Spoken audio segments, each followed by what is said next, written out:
가운데요, 여러분의 잘못이 지적을 당했는데도 아이고 좋다 그런 분 있습니까? 그런 분 없어요. 목사인 저는 설교에 대해서 이야기할 적에 기분이 살짝 나빠지려고 그럽니다.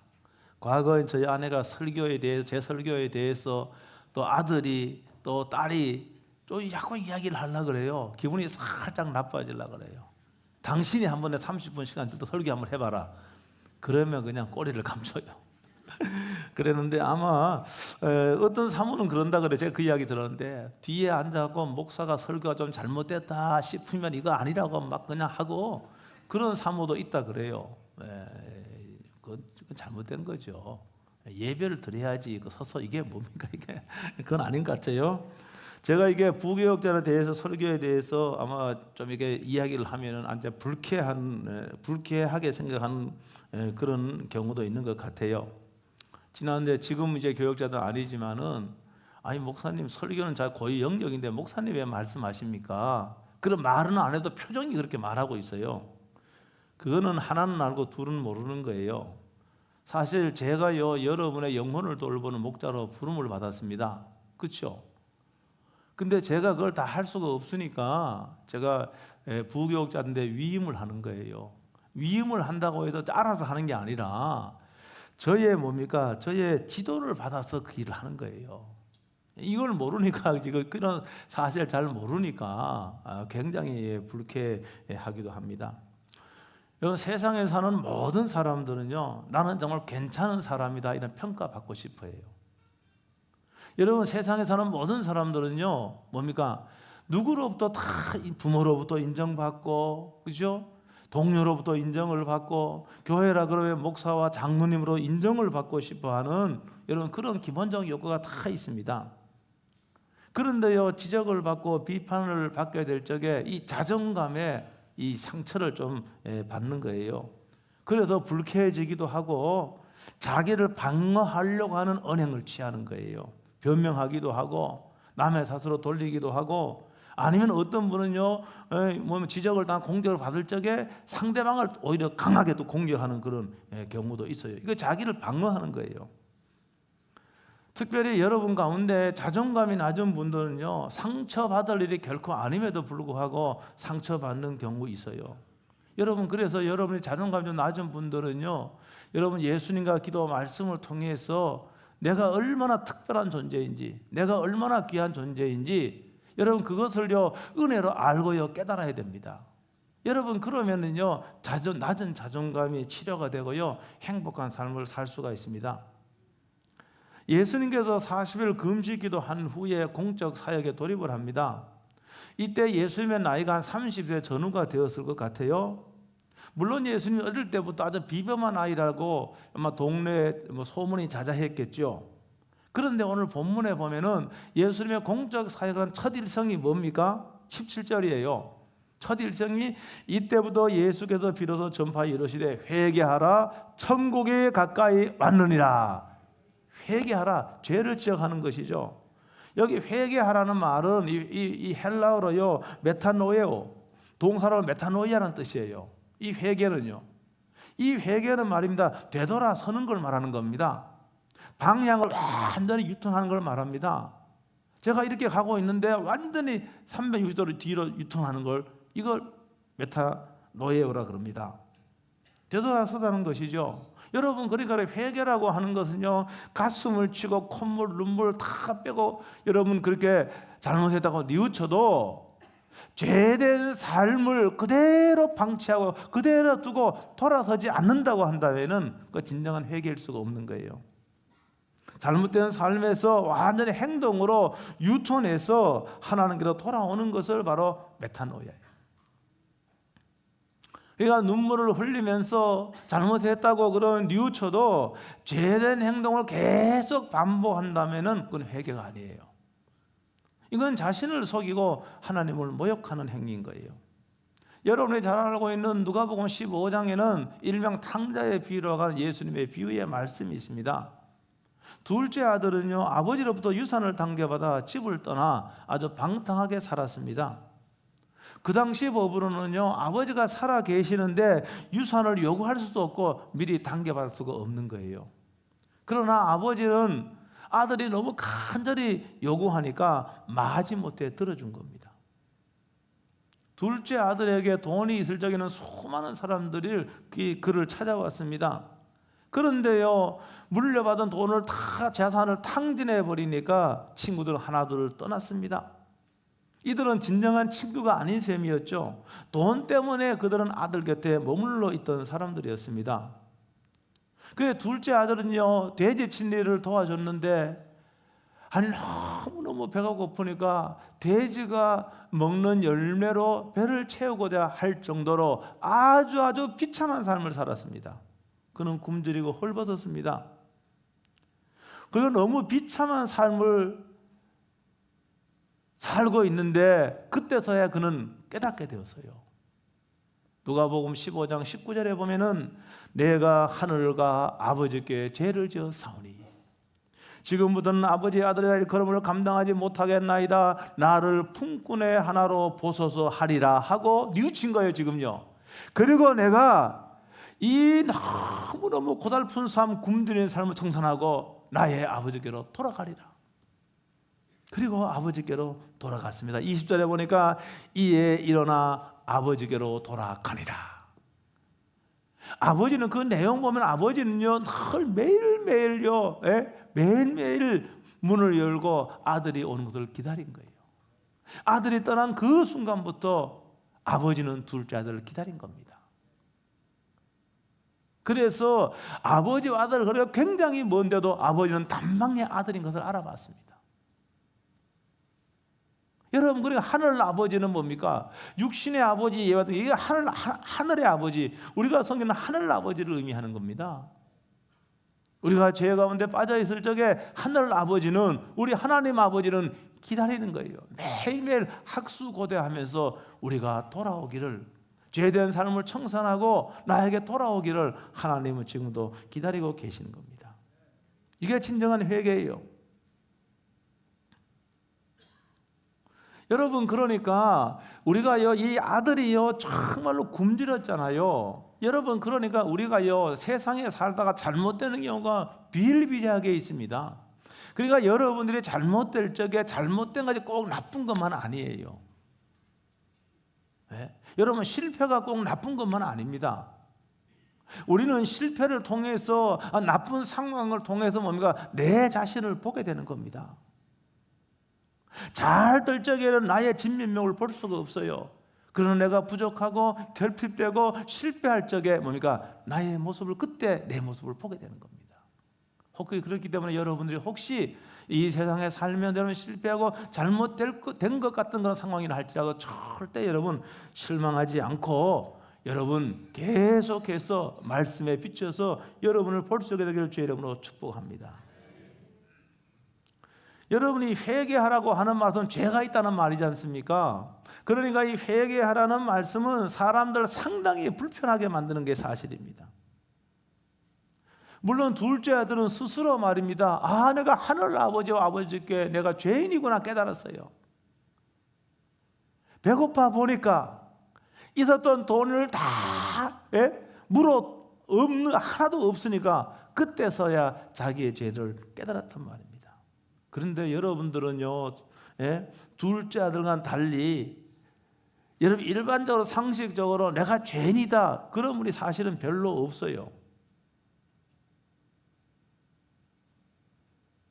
그래서 뭡니까? 물론 우리가 여기 우리가 지금 이 법안에 살고 있기 때문에 여러분 우리가 건축법도 어길 수가 있고 그 다음에 또 뭡니까?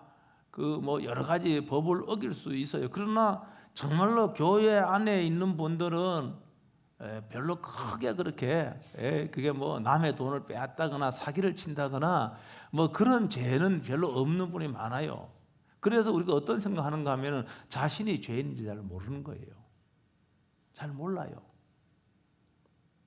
여러분, 그러니까 이 회개하라고 하는 말은요 사람들의 기본적인 본성과 충돌이 되는 거예요. 이게요. 특히 오늘날은요 개인의 이기주의와 편의주의가 기준이 되어가고 있습니다. 여러분, 과거는 하나님의 말씀이라 그러면 그냥 아멘 했습니다. 여러분, 그런데 현대의 수많은 사람들은 여러분 성경의 진리는 어떤 기준들이 개인의 어떤 내한테 유리하면은 그게 진리인 거예요. 내한테 편하면은 그게 옳은 거라고 이렇게 생각하기 때문에 하나님의 말씀이 무너지는 그런 시대에 살고 있는 겁니다. 객관적인 진리를 인정하지 않으려는 사람이 점점 더 많아지고 있습니다. 여러분, 이런 사람들에게 이 회개하라고 하는 말은 정말로 반발을 일으키기 일쑤입니다. 인정받고 싶은데, 내가 존중받고 싶은데 인정받기는커녕 자신의 잘못을 이야기하니까 기분이 상해버린 겁니다. 그래서 사람에 따라 불쾌하기도 하고 공격적인 태도로 돌변할 수도 있는 것이죠.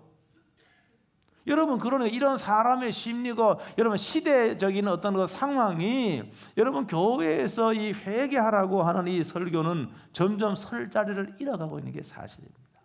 잘 안 합니다.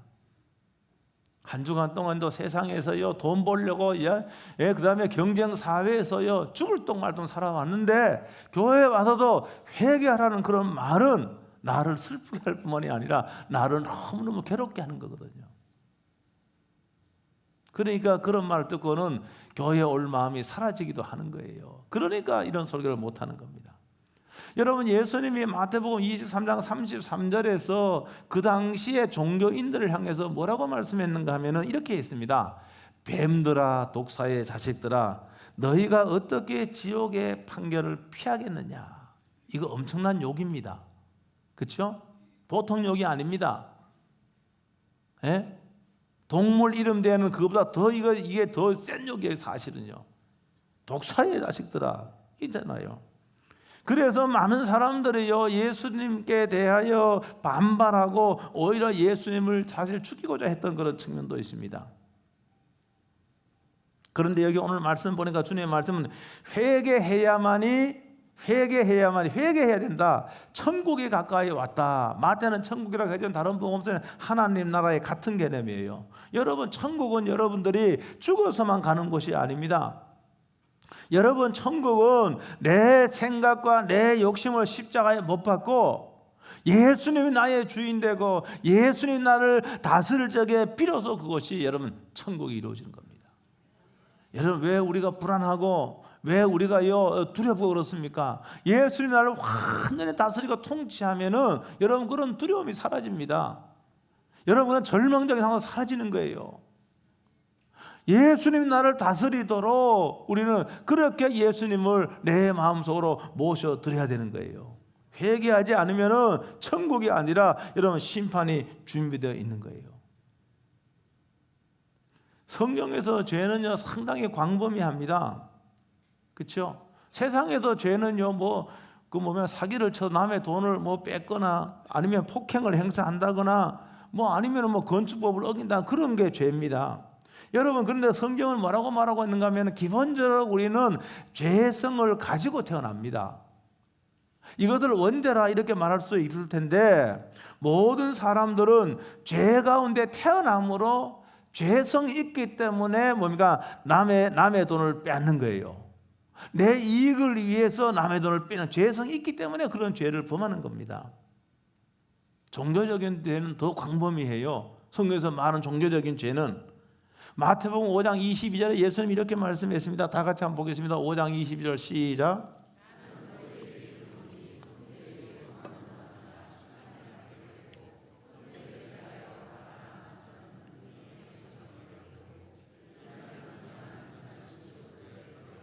여기 다른 거는 다 이해가 가지만 라가라고 하는 원문 그대로를 의역을 했는데 라가라 이 말은 단순한 말을 의미하는 게 아닙니다. 여러분, 말할 적에 상대방을 좀 경멸하는 투로 말하는 사람 말할 적에 있잖아요.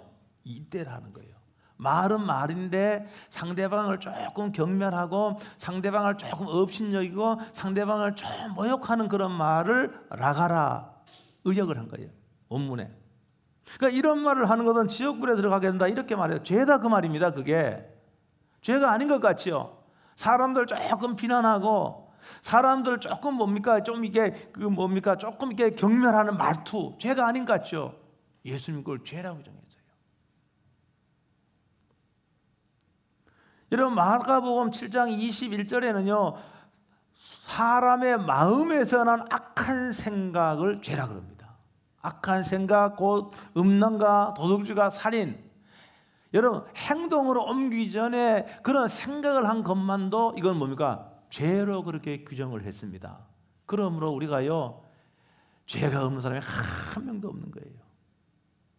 큰 죄인이 있고 작은 죄인이 있을 뿐입니다. 들킨 죄가 있고 들키지 않는 죄가 있을 뿐입니다. 죄는 이미 뭡니까? 죄된 행동은 생각에서부터 시작되기 때문에 그렇습니다.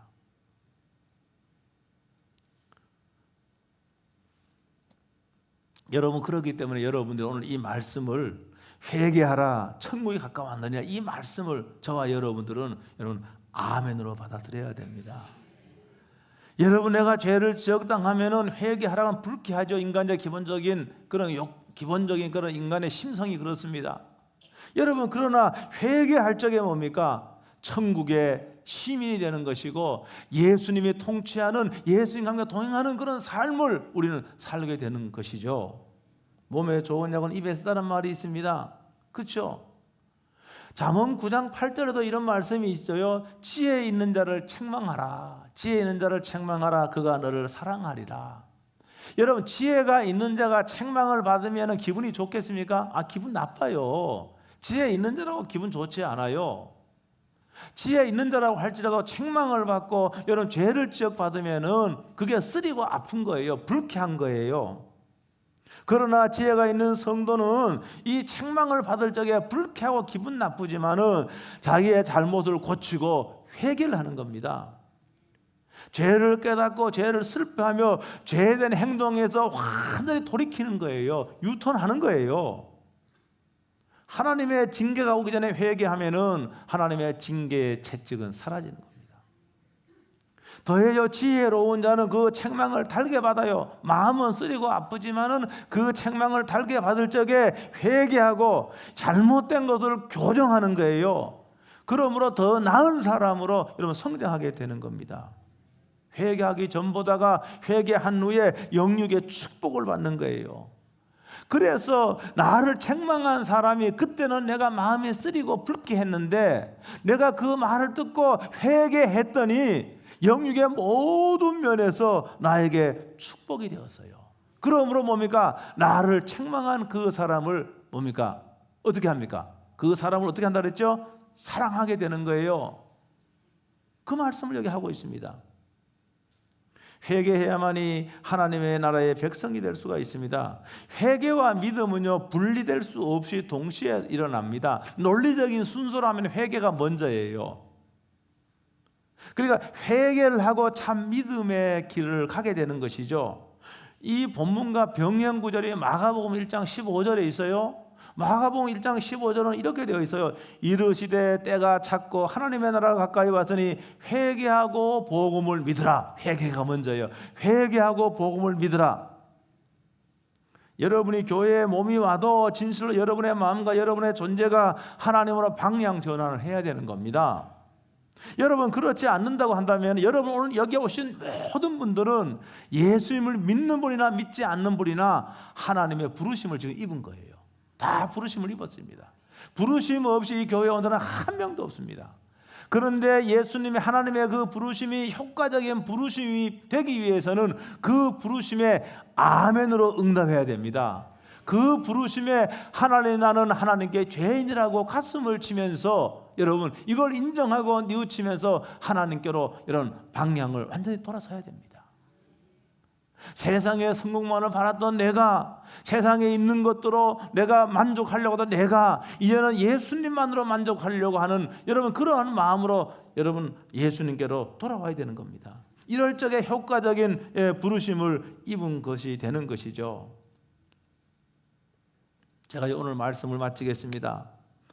여러분 이 사순절간에 우리들은 예수님보다 더 사랑하는 것이 있다고 한다면은 그건 회개해야 됩니다. 내 인생에 있어서 하나님과 하나님의 뜻은 안중에 없었다고 한다면은 여러분 그걸 회개해야 됩니다. 여러분 세상의 성공만을 향해 다름질하고 있다면은 잠시 멈추고 내가 지금 어떤 점에 와 있는지를 말씀의 거울에 비춰봐야 됩니다. 그리고 여러분 시선과 발걸음을 주님께로 향해야 됩니다. 나를 위하여 십자가에도 못 박힌 예수님을 기억하면서 예수님은요 모든 하늘의 모든 영광을 버리고 나에게 영원한 생명을 주시기 위하여 스스로 십자가의 길을 갖고 십자가에서 죽음을 선택했습니다. 여러분 그러면 내가 얼마나 존귀한 존재입니까? 아니 나를 위하여 죽어주는 분이 있었다고 하는 거, 여러분 한 사람 한 사람 다 여러분 귀한 존재입니다. 혹시 사람도 나를 무시할 수 있습니다. 사람도 나를 조롱할 수가 있습니다. 그러나 우리 주님은 여러분이 어떤 사람이든 간에, 여러분 어떤 상황에 있든 간에 여러분을 가장 세상에도 존귀한 자로 여겨주십니다. 여러분 그러므로 저와 여러분들이 그런 예수님께로 회개하며 돌아올 수 있게 될 주 이름으로 축복합니다. 그리고 남은 생애를 우리 주님과 함께 여러분 동행하시기를 바랍니다. 그러면 거기에 주님과 함께 동행할 적에 거기에 평강이 있고 거기에 안전함이 있고 거기에 행복이 있는 겁니다. 여러분 그런 삶을 꼭 여러분이 오늘 말씀을 통해서 살 수 있게 될 주 이름으로 축복합니다. 이 시간에 한번 통성으로 한번 기도하겠습니다. 오늘 말씀 붙잡고 통성으로 기도하겠습니다. 소리내서 기도하겠습니다. 오 주 예수 그리스도시, 오늘도 저희들을 사랑하셔서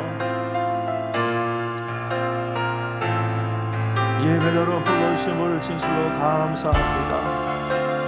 우리 예수님께서 회개하라 천국이 가까이 왔느니라 이렇게 말씀하셨습니다. 주님, 나를 위하여 십자가에 죽으신 주 예수 그리스도시여, 오늘도 그 십자가의 은혜를 기억하며 주님께로 돌아옵니다. 예수님께로 돌아옵니다. 세상의 풍경만을 깨었고 세상의 풍경만을 분명히 치면서 예수님 없이 살았던 저희들을 회개하오니 주여 저희들 보혈로 정결케 해주시옵소서. 이제 오직 주님과 주님께 시선을 두고 믿음의 걸음걸음 수 있도록 주여 축복해 주시기를 간절히 기도하고 원합니다. 주여 오늘 고개 숙인 사랑하는 자녀들에게 이러한 은혜를 다 베풀어 수고하고 무거운 짐이라 다 내게로 내가 너를 쉬게 하리라 말씀하셨습니다. 그 주님의 부르심에 아멘 아멘을 응답하며 주님께로 돌아오게 해주시옵소서. 그러므로 남은 생애를 주님과 함께 사시도록 축복해 주시옵소서. 주 예수 그리스도로 기도하옵나이다. 아멘. 하나님 아버지, 오늘도 저희들을 불러주심을 진실로 감사합니다. 효과적인 부르심이 되기 위하여 오늘도 주의 부르심에 아멘 아멘으로 응답하는 저희들이 되게 해 주시옵소서. 가슴을 치며 죄된 삶에도 돌이켜 주 예수 그리스도를 왕으로 모시고 주인으로 모시고 살 수 있도록 축복해 주시옵소서. 이제 나의 남은 생애에 주님 함께 동행하는 성도의 삶이 되게 하시고 제자의 삶이 될 수 있도록 축복해 주시옵소서. 한 사람 한 사람 나를 위하여 생명을 아끼지 아니하시고 죽으신 주 예수 그리스도시여, 내가 주님 보시기에 가장 존귀한 존재임을 알고 날마다 감사하며 날마다 찬송하며 주님과 동행할 수 있도록 복에 복을 내려 주시옵소서. 주 예수 그리스도의 이름으로 기도하옵나이다. 아멘.